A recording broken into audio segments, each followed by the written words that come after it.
Welcome to another edition of Mark's Inspiration. Got the Power Is Within podcast, and tonight we're talking about family. Okay, tonight's guests we have our co-host, Henry. How old are you, Henry? 18. And Claude is joining us tonight. Claude, how old are you? I'm 19. And Kevin, our youngest guest tonight, how old are you? I'm 12. 12. And these are all members of my family, my boys. And the topic, as I said, we're going to discuss tonight is family. What does that mean? What is the definition of family? Smash that like button and subscribe before we get started here. They tell me if I don't tell you to smash it, you won't do it. So it's easy. Just reach up there and touch that like button. Okay, I looked up the definition of family in the Merriam-Webster, and it says, the basic unit in society traditionally consisting of two parents rearing their children. That's the number one definition. The number two is any of various social units differing from, but regarding as equivalent to the traditional family. And number three is a spouse and children. So a family can be not just the mother and father, but a father with children, as is here. I'm a father of 6 children. There's not a mother involved in their lives, or it could be the mother. It could be the family or the grandmother, the uncles, the aunts, any extension. Or one of the other definitions I read talked about family as not even necessarily being related, but a unit or group of people who work together and who have a common bond. They call that a family too. I know a lot of times people talk about if they're in certain groups or members of a organization, they will sometimes say that those people actually they feel as though they are their family more than their birth family is. So family does mean more than just a mother, father, and children. I thought that was the definition of family, the father, the mother, and the children, but that actually isn't the only definition of family. So that's what we're going to discuss tonight. What is family? What family means to us? And what does it mean to you? You have to think about this. Okay, so we're all members of one family. There's 6 of us here. I'm the father, and then we have Henry, Claude, and Kevin. Kevin's 12, as he said. So, Henry, what does the word family mean to you? When you hear the word family, what does that ring inside your head? Kind of just makes me think of home. Being somewhere where you're comfortable. People that I get along with, my closest friends, and sometimes my family, like you said. So. Okay. How about you, Claude? The first word that came to mind was trust, having trust in one another, being truthful and feeling like when you go to a friend's house or something, you feel like you really are home. Yeah. Like, having dinner with that family, going to certain events and, all that sort of stuff, Be it ever so humble, there's no place like home. I Yeah. thought about that old adage. Now, how about you, Kevin? What does family mean to you, the word family? What do you think of when someone says family?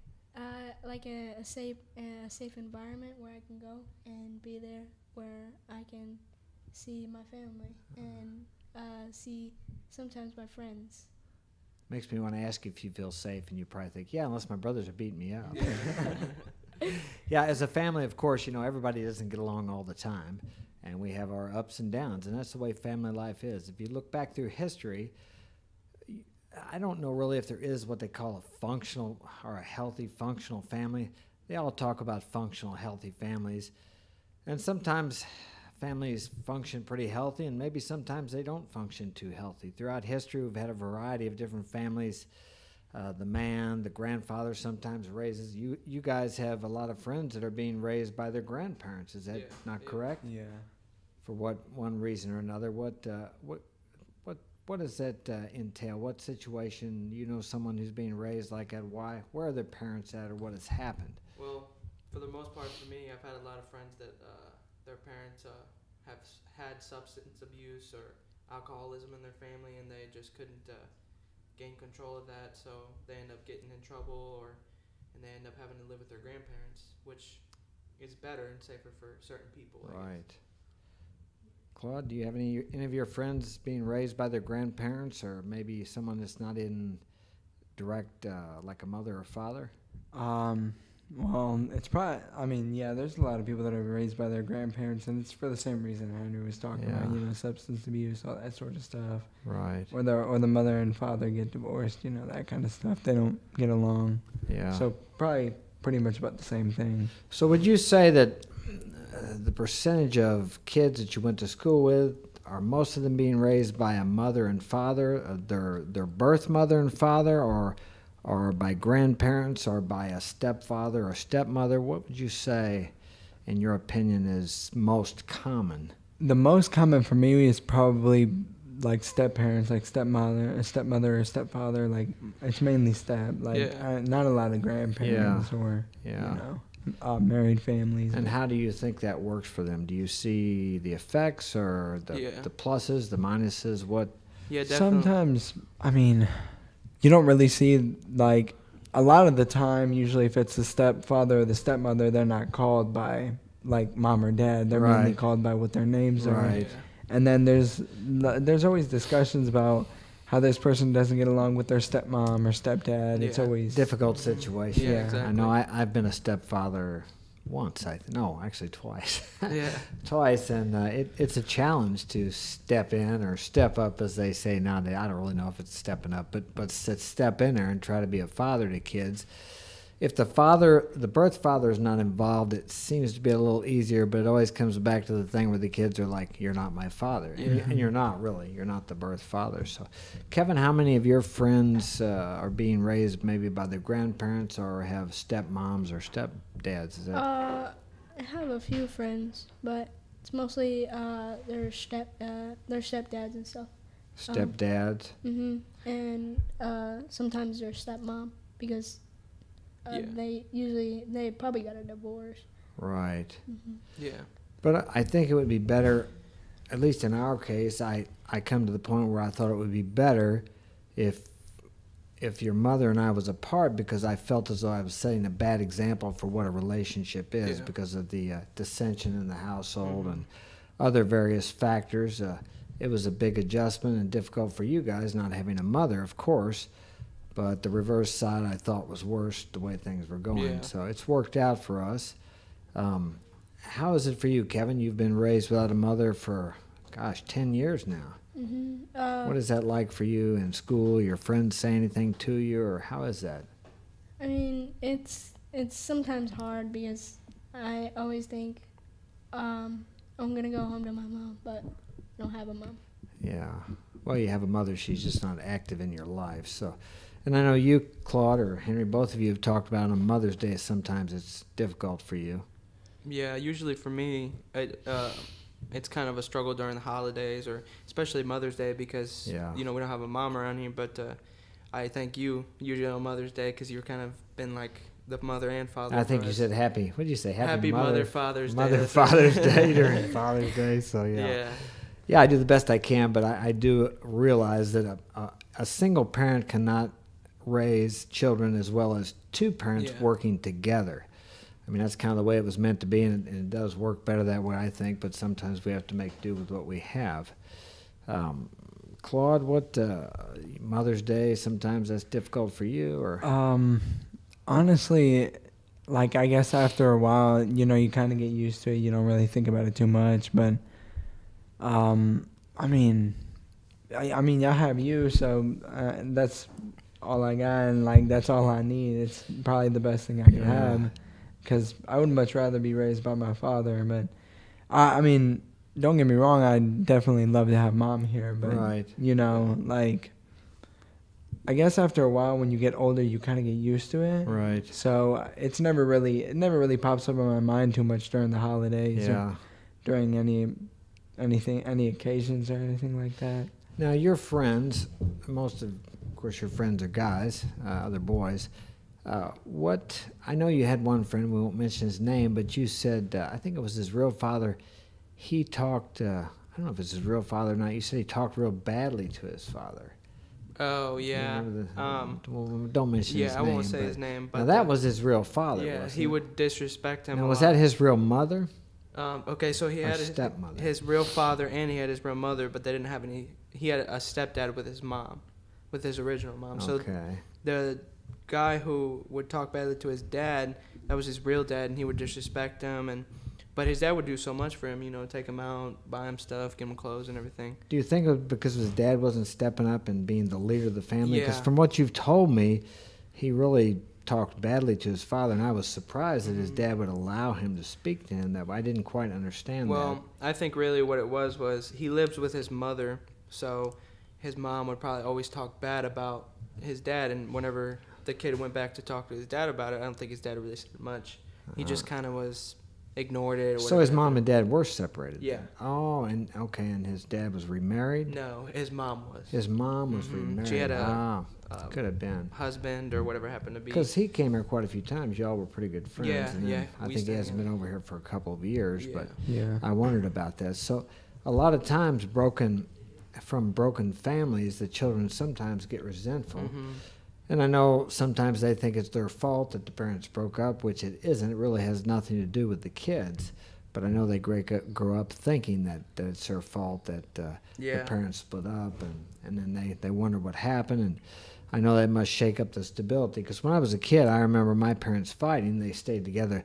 But I remember laying in bed and hearing one of them, my mom or my dad, saying, "Why do you want a divorce?" And I thought, it scared me. Yeah. The thought of, because when you're a kid, it's like your parents are your whole world. Mhm. And if they don't stay together and they don't keep some kind of stability, it's really a frightening thing for a kid, because you don't really know what's going on, and they don't really tell you what's going on. Yeah, I remember when I was younger, when you and mom got a divorce, I used to think it was our fault, the kid's fault, because, we were always bouncing back and forth from houses sometimes. Right.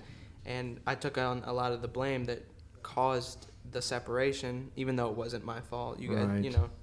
just couldn't get along, Yeah, whatever it happened to be. had nothing to do with you guys. But what are the most detrimental effects you see in your friends coming from broken homes? For me, some of my friends, they, one of the main things that I see with them because of the broken household or divorces, stuff like that, is like it was for me when I was younger. They blame themselves sometimes, or they'll disrespect their parents, or they just can't get along with whatever happens to be other guys or other women, But that's pretty much the main effect that I see.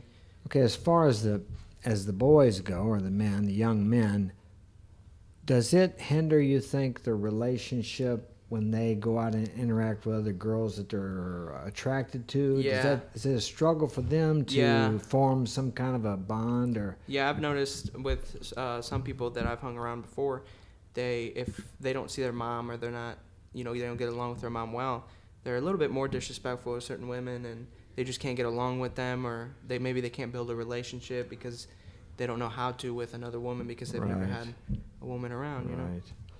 How about you, Claude? What do you think? What do you see the effects of the broken homes with your friends and their interacting with other girls? Do you see any? Most of the time, I guess there's a sort of feeling of abandonment, because sometimes their parents are coming in and out. Right. Like they'll visit once, or then they won't visit for a really long time, and I guess to them there's the feeling of abandonment. Inconsistency. Yeah, the inconsistency.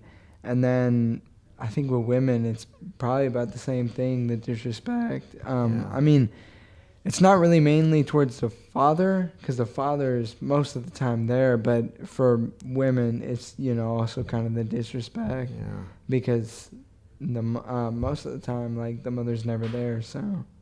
How about you, Kevin? Or some of your friends, their parents are split up, or do you know? Or Yeah, I do know. I don't really know. Yeah, they are split up, and sometimes it's hard for them. yeah. It's hard Yeah. for them to go through that, because they don't really get to see them much. Right. They visit. They get them some days, and then they get in the other days. So Yeah, it's one of those person- every other weekend, and maybe Yeah. one Wednesday and a couple weeks during the summer. And if there's a distance between the parent that's absent and the children, it really makes it more difficult. Yeah, one thing I've noticed too is sometimes, let's say a father gets their son on the weekend or something like that, but that weekend he's really busy. I've seen a lot of kids complain about that, or I've had a lot of kids, be like, "Oh, my dad's always busy. He never has Right. time to hang out or do stuff." And then part of the problem there is the father sometimes is having to work extra because he's having to pay child support. Now, when the parents split up, he has to support two households. As where before, when he was with his wife, there was just the one household. So it can be very difficult for the man. And it's also difficult for the woman, too, because all of a sudden she doesn't have the income. Even though she gets the child support, she's in a household by herself, too. Sometimes people take that as the easy way out. Sometimes it's the best thing to do. Sometimes people regret it when they do it. Yeah. I think it's going to be easier because they can't seem to get along with. Yes? Yes. We have our cameraman here. Oh, is he? Thank you. Are we set now? Cameraman? That's Frank. He's running the ops or the sound, the camera. So thank you. What was he talking? I forgot what we was. I was talking about the parents. And they think it could be easier when. Now, as far as the girls go, I can think of one girl. Like I said, don't mention any names. Her father was in jail, I think, for drugs, and then her mother was she was a drug user, as and well. she was very promiscuous. And I could think of 2 or 3 different girls that you all were friends with a long time ago, and it's kind of sad. I know one, one of their parents died, and the other one went to jail. Those girls tend to be more promiscuous than girls coming from a stable household with a mother and father. Is that true? I've known a couple girls that they don't have either a mother or father role to show them, guide them, So they end up going out and doing things, partying or, doing drinking alcohol or whatever, and they make bad decisions. Yeah. So. And unfortunately, if they don't have a father to tell them that and a mother to go to when they have problems with their boyfriends, they really have no guidance. There's a saying that fathers keep their daughters off of stripper poles and keep their sons out of jail.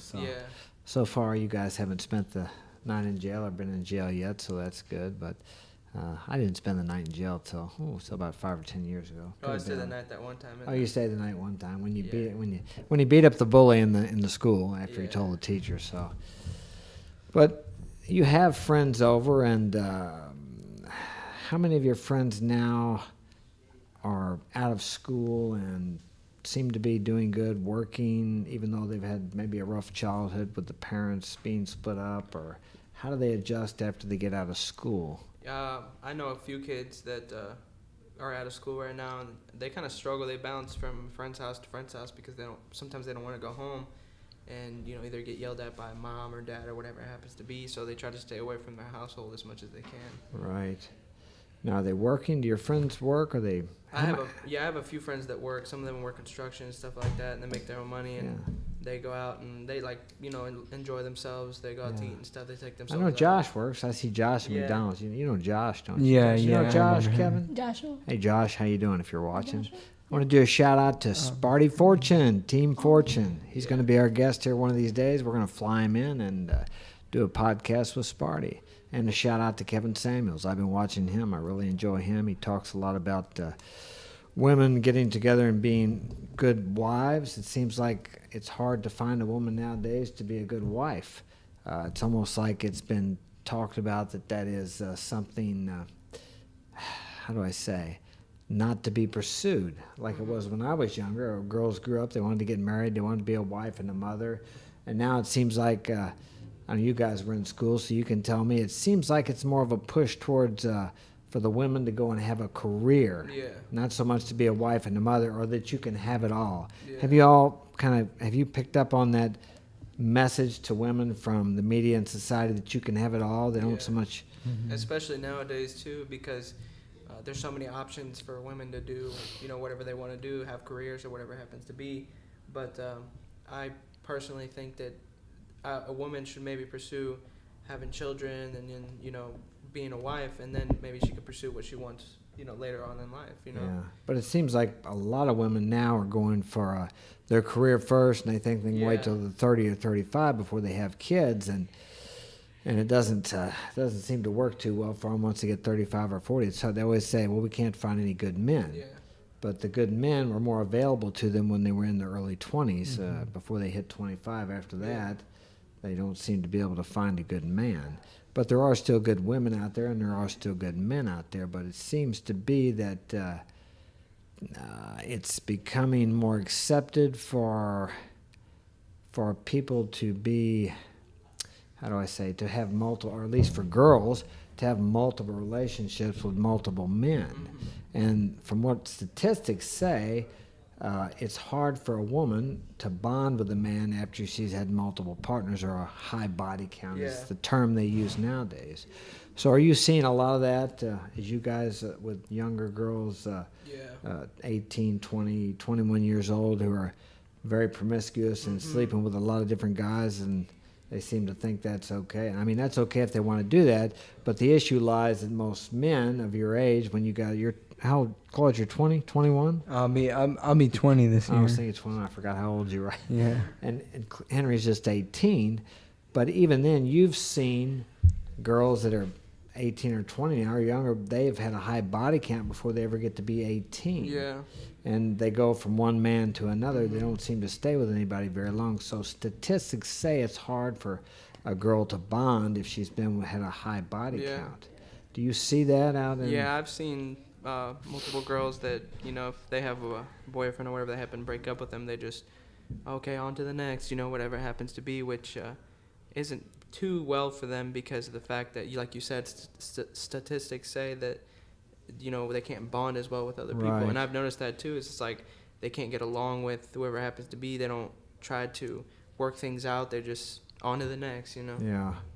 So what do you see a high teenage pregnancy in school? You see a lot of that, or not much? Well, a lot of girls, they get pregnant young too. They have 16, 15 years old. You know, they have kids and stuff like that, and it's kind of a struggle for them, because, you know, they're so young. They don't have like a steady job, and on top of that, they have to go to school, you know. So now, do you find that these girls are girls from stable father and mother households, or for the most broken part, homes? Yeah, for the most part, it's from broken homes, and usually when a father's not around, because the girl gets to go out and do what she wants, and her mom's working, and she can't really pay that much attention to her, you know. Yeah, it's very difficult for a woman to raise children by herself and be as strict as a man is. And on the reverse side, I know with you kids, a lot of times you need the comfort of a mother, and I just don't have that in me. It's like when you come up there crying about one of your brothers picking on you when you were younger. I'm like, just tough it up. What'd you do this time? It's where a mom would pick you up and say, oh, it's okay, honey, what happened? I'm like, what'd you do? You did something. You brought it on yourself. And although I realize sometimes I really just need to pick you up and give you a hug, and I've done it a couple times, it's very difficult for me as a man to do that. I can comfort you in other ways. I know I told you guys anytime you need to talk, just come up and tell me that you need to talk. Yeah, the fact of you being around, and, you know, it's a bit tougher for you to comfort us, but because of the fact that you're there for us, and it's almost different with a father, because you make us a lot tougher. There's not a lot of tough people now, you know. There's more, like the term they call snowflakes, because most of the time those people are raised by their mothers. And most of the time the father isn't there, but when the father is there, you know, it almost makes you a bit tougher. It toughens you up. And that's the thing. If I probably wouldn't have stood up to my bully if I was raised without a father, you know. I might have just let him keep bullying me or kept picking on me, and I would have just continued, you know. But I stood up for myself because of what you've always told us: stand up for yourself and don't let anybody mess with you, like you say.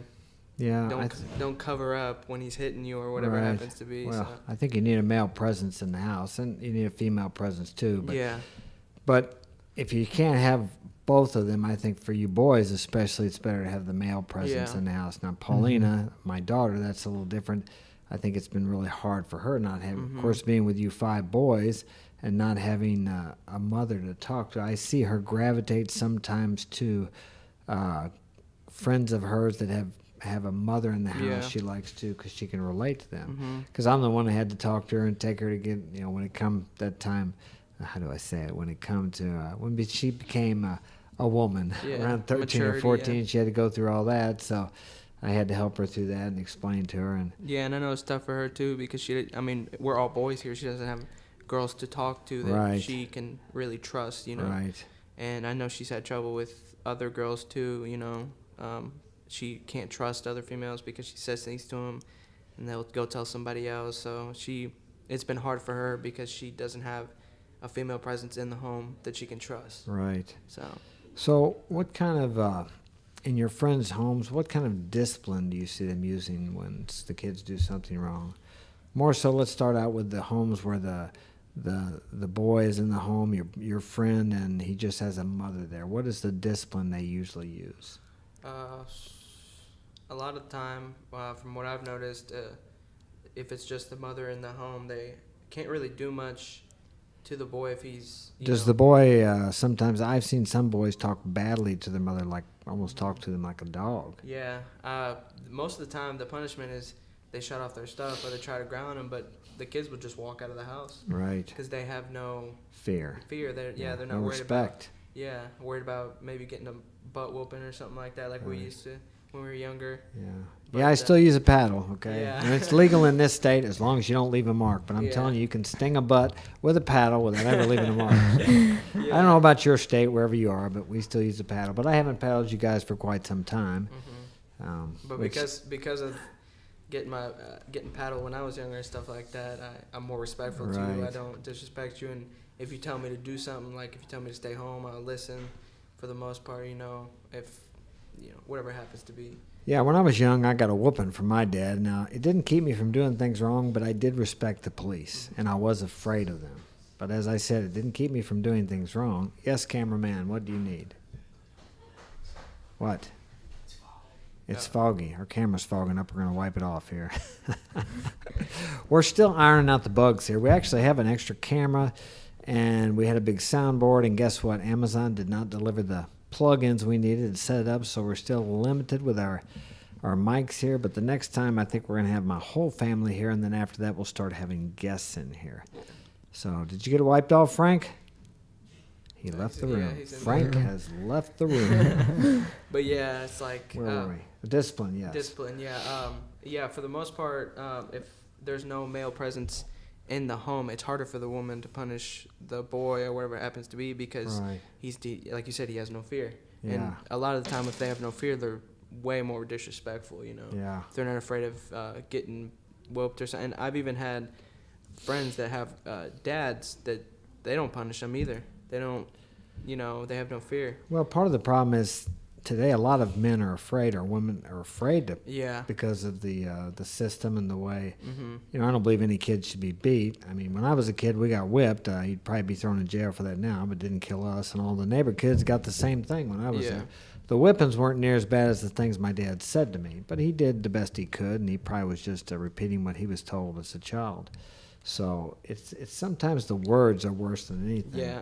And what do they say? The old saying is, your father's going to give you a whoop, and he says, this hurts me worse than it does you. Of course, when I was a kid, I thought, yeah, right. But now as a father, I don't like doing it. It doesn't make me feel good to do that. It does give you a bad feeling, but you kind of feel like when all else fails, like Kevin there, he might have been the last one to get a whooping. I'm not sure. A spanking, a paddling. I'll say it that way. I have a paddle, an official paddle here. I used to have the kids' names on it. Yeah.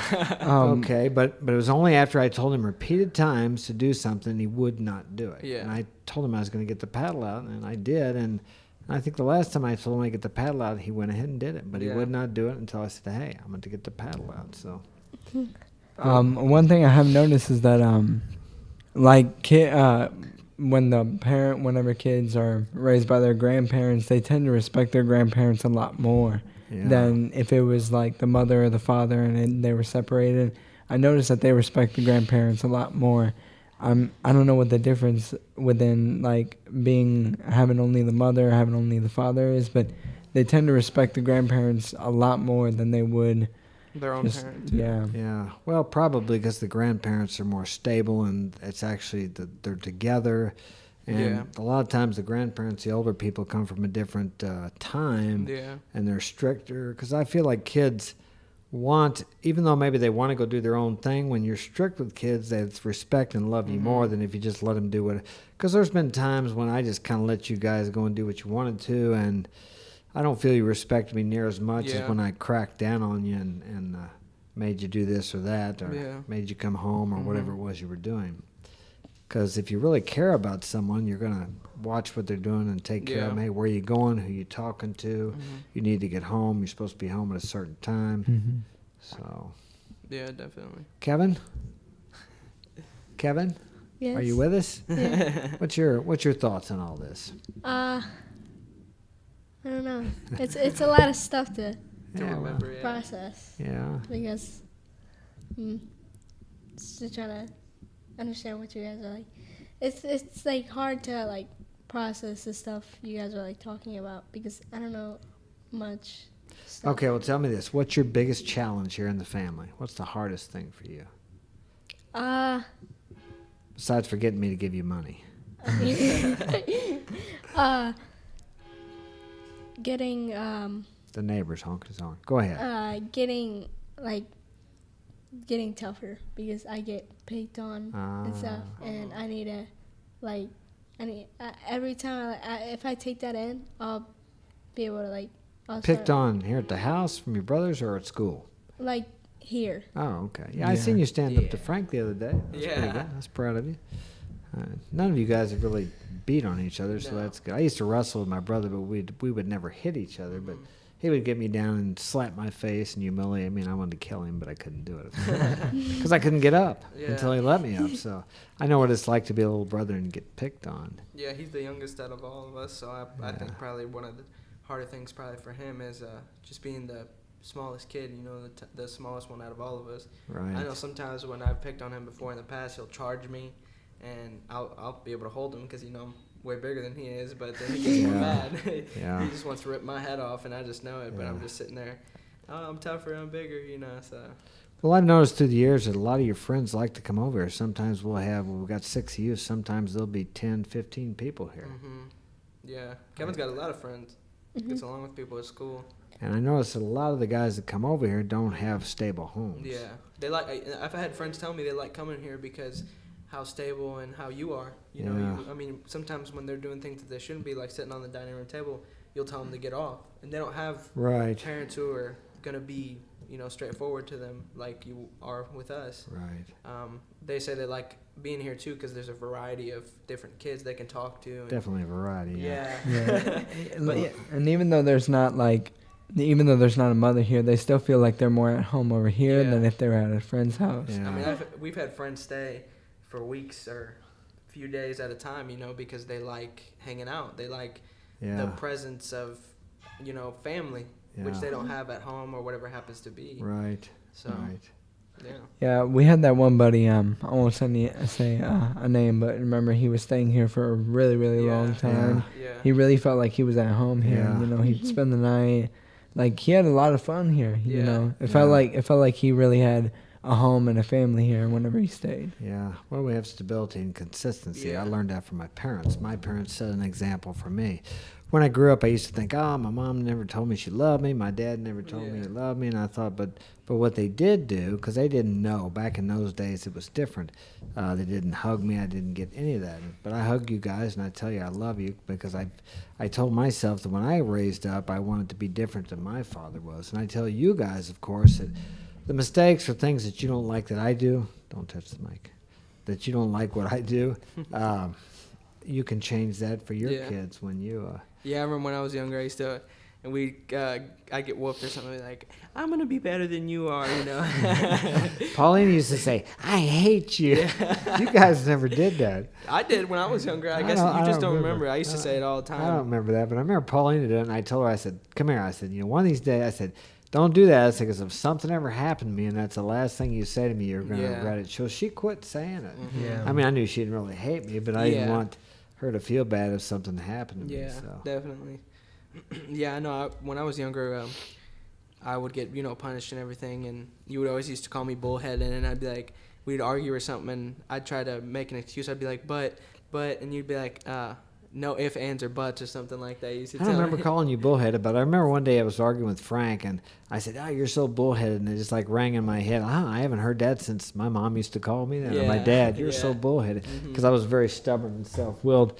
But that can serve you if you put it in a positive direction. Yeah. Like if you get your teeth around something you want to do, and no matter how many times you fail, you persist, then you can Yeah. overcome whatever obstacles are before you. And that's what I've done in my life. Mm-hmm. I've got myself into a lot of messes, but I never gave up, and I kept getting back up, Mm-hmm. and eventually I have a great life today. I have a wonderful life with you guys. For me, I look at you sometimes. 3 of you guys work for me. Actually, 4 of you did. And what kind of price could you put on that, I think? I mean, many people can't have kids, and they have to adopt. And I had an adopted son at one time, and I won't go into that. He's not my son anymore, hasn't been for years. But the point I'm making, it's not the same as having your Yeah. own blood children. Mm-hmm. To know that you guys came from me, or come through me, I should say. They say your children aren't yours, they just come through you. Mm-hmm. And you each have your own path to take, and I can't, I've never tried you guys. I mean, I love to box. I was pro fighter, triathlete. I've never tried to get you guys to Yeah. do that. Mm-hmm. I mean, I'd like to see one of you fight. If you do, that'd be great. Yeah. Claude's thinking about it. But 3 or 4 of you have started working out, because I've worked out ever since you Yeah, guys that's have been true. born. And so I see some of you doing that now. Mhm. So that's kind of cool. But to watch you work and grow, and it's just a real blessing, and it's something that you just can't put a price tag on. Yeah. I just really feel fortunate that I've been able to experience that. Yeah. And of course, we still got Kevin. I'm going to put him to work. I was thinking ahead when I had these kids. I was Yeah. gonna put them to work in my business. Yeah. No, I wasn't thinking about that at all. But Yeah. now that they got older, I've been thinking about it, because It's I can. actually Go really ahead. cool having you as a dad, I guess, for me, because you make us do things like work with you, or I remember when you first started making me work, because I was getting kicked out of school so much. You're like, all right, well, if you're not going to be in school, you're going to be working. So I really like that. Now that I work, I get myself up every morning. We go to work, and I really enjoy it. I really enjoy Yeah. working with you more than I would if I was working at McDonald's or something like that. Right. But I really prefer having you. Well, I don't know what the other side it would have been like if I lived with mom, but I prefer having you as a dad and working with you, because it's just more. I don't know a word for it, but it's fun. It's exciting. It's everything. Yeah. So What do they tell you in school? Like, I know some things they talk about in school. What do you think about education or going to college? Are they still pushing college in schools? They push that quite a bit, or Yeah. Yeah. Sometimes the teachers will ask you that, but I think I think it has a lot to do with the parents that'll push kids to go to college and all that sort of stuff. And sometimes I remember one time I was younger, and I told the teacher, I was like, oh, well, my dad didn't go to school, and he's got his own company, he's doing this, and they were like, sometimes they'll tell you, oh, well, he's he's an exception. That's yeah, what they say. there's an exception. Actually, what that means is you can't be an exception. Yeah. Yeah. But you can. I think everybody can be an exception. Everybody is an exception. Everybody is unique, and you could do whatever you want to. It seems like we're programmed in life to not succeed. yeah, You're told you have to do this, this, and this, and you have to do it this way, or you're never going to make it. They still tell the same old story in school about if you don't get a high school education, you won't be able to get a job. Mhm. Well, to me, job is just over broke. There's some good jobs out there, and I'm not saying there is some truth to that, but that's not for everybody. Yeah. And I've even had some teachers tell me lately that they agree that type of education is not for everybody. yeah, I believe in education. You guys see me since you've been born. I've been reading and studying and listening to speakers and different types of people, and learning different things. Just like this here, I had to be educated by you all, Mhm. by you kids, how to do this, and I'm still learning now. I knew nothing about this, yeah, so my kids actually educated me. I think we can learn from anybody if we just try to listen and Yeah. listen to what's being said, and don't think that we know everything. I know as a teenager sometimes we seem to think we know everything. yeah, That can move on into adulthood. I think it was probably, how old was I? 30, 40, 50, before I realized I didn't know everything. yeah, I was always right. Someone said, do you want to be right or do you want to be happy? Well, I choose to be happy today, and I'm wrong a lot of times. I think I was wrong a couple times today, maybe. I'm not sure. Where'd our cameraman go? Cameraman, get back in here. but yeah. Shoot, I forgot what I was gonna say. What were you talking about? Education and Oh, okay. So what I was gonna say was when ever since I've been out of school, I feel like I learned more out of school than I would have if I stayed in school. Because one of the main things that I struggled with in school was I was good. I was always good at math, good at English. I got good grades. yeah, you were one of the smart Yeah. as far as school goes. Yeah. Yeah. And but I just couldn't seem to get along with people in school, or Right. just couldn't stay in school because like you said, I thought I was right about everything. I'd get in arguments with teachers, or I, didn't want to be wrong or whatever happens to be. But I feel like ever since I've been out of school for the last few years, I've learned a lot more from you, especially because I'm with you a lot of the time when Right. we're working and everything. And I've learned a lot from you just being around you as much, Yeah. So.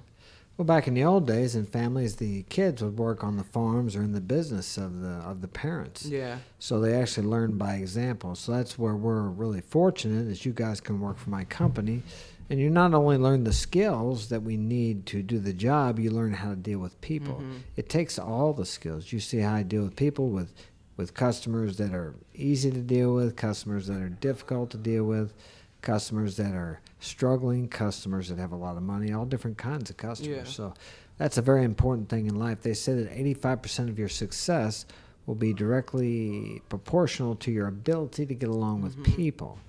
And the most difficult people sometimes are the ones. Well, we had that job the other day. We went out to it at 8 o'clock in the morning, and the lady wasn't there, and I'd been having a lot of trouble with getting the agreement with her of what we were going to do and how we were going to do it. And I just decided to walk away from that job because I just told her, I said, I think you'd be better served by someone else, because there was some stuff going on there. I'm not sure what, and I walked away from the job. Yeah, one thing I like about the fact that we're working is when I used to be in school, you're just sitting in one spot and you're looking at something. You're never really moving around like as if you were in a classroom or something like that. So that's one of the reasons I like working, because it's easier for me to focus because of the fact that I'm also moving around. And I guess that's why it was so easy for me to focus in gym class or when I was in weights, because I'm consistently moving around, focusing on one thing. Right. And it made it a lot easier for me to focus. But when I was in the classroom, I'm not moving around. I'm just sitting there, and it made me really sleepy. Yes, I had a hard time staying awake in school too. It was difficult, Yeah. but I liked typing. I made A's in that, or E's we had back then. And I like shop, drafting, anything I could do something with my hands with. But as you guys know, I didn't graduate from high school, and then when I was in Central America, I opened an English school, which became very successful. Mhm. I relearned everything in English again, more than I knew in school, and then now I've forgotten it all because I don't use it. So anything that you want to learn, you can learn, especially now with the internet and computers. You can just, there's just so much information out there. If you decide whatever you want to do, you can pick it up and just study it. And when you have the desire to do something, it makes learning easier, as opposed to when you're in school, you're learning a lot of stuff, you don't even know what you're going to do with it. I mean, like I said, I believe in education. I think it's a good idea, but the word education actually means to draw, educado. I think it's a Latin word. It means to draw from within. And actually what they do in schools, they try to put information in you to get you to memorize things. But to educate really means to pull out what is already within you. Because each of you have a desire within you, just like the people in our audience. Each of us have a desire within us. But sometimes when we tell someone about that, they will tell you that, you need to have something to fall back on. Yeah. You wouldn't have the desire within you did you not have the capabilities to achieve it. But it may seem far-fetched. A lot of times you don't know how you're going to achieve it, how you're going to even step out. But I love the Martin Luther King Jr. quote is, you don't have to see the whole staircase, just take the first step in the direction of your dreams. And then what you need to know as you go will be revealed to you. So we're going to stop on that note. Thank you for joining me. Smash that like button and subscribe. We'll be back next week, Saturday night at 7 o'clock for another edition of The Power is Within podcast. Thanks for joining me.